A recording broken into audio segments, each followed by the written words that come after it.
Бірде бір жігіт шейхқа келіп сұрақ қойыпты. Шейх, менде проблема. Немесе мен әйелімде проблема деді. Қандай проблема?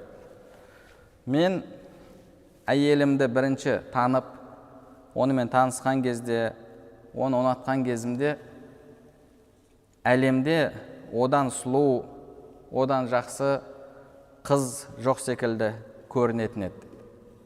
Кейін барып құда түсіп, олар келіскеннен кейін оған ұқсаған, оның деңгейінде көптеген қыздар бар екен ғой деп байқадым деді. Үйленген кезімде одан әдемі қыздар қайда көп екен ғой деп соны байқадым деді. Ал енді қазір үйленгенімізге бірнеше жыл өтті, әлемдегі бүкіл қыздар мен әйелімнен әдемі сияқты көрінеді деді. Шейхқа осылай сұрақ қойып жатыр. Шейх айтты: сен жағдайың қиын, мен саған бұдан да жаманын айтайын ба деді.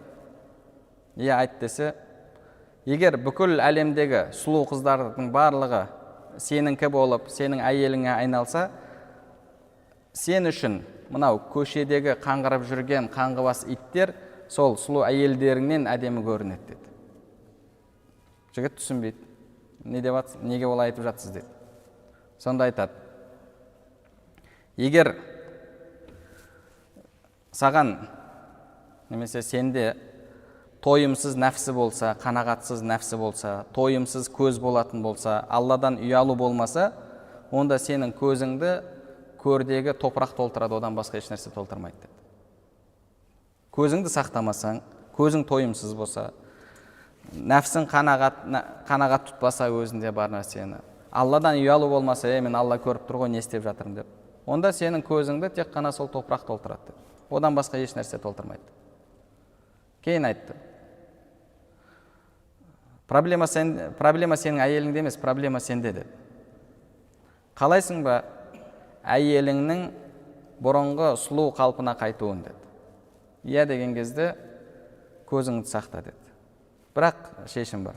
Көзіңді сақта, ана өткен қызға, мына өткен қызға, анаған, мынаған қарама, тек қана әйеліңді қанағат тұт, сен үшін одан сұлу әйел болмайды.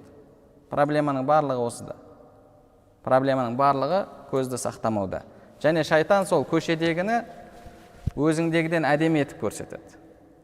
Ал бірақ ертең, мысалы, соған халал жолмен қолың жетіп жатса, енді әйелімнен бір артық жері жоқ екен ғой деген ойға барасың. Сол үшін де адам көзін сақтауы керек. Және сол көзді сақтауға себеп болатын нәрселердің барлығын жасау керек. Артық әлгі әйел затымен араласу, сөйлесу, бұның барлығы көзді сақтамауға, ертең харамға түсіп қалуға алып келеді.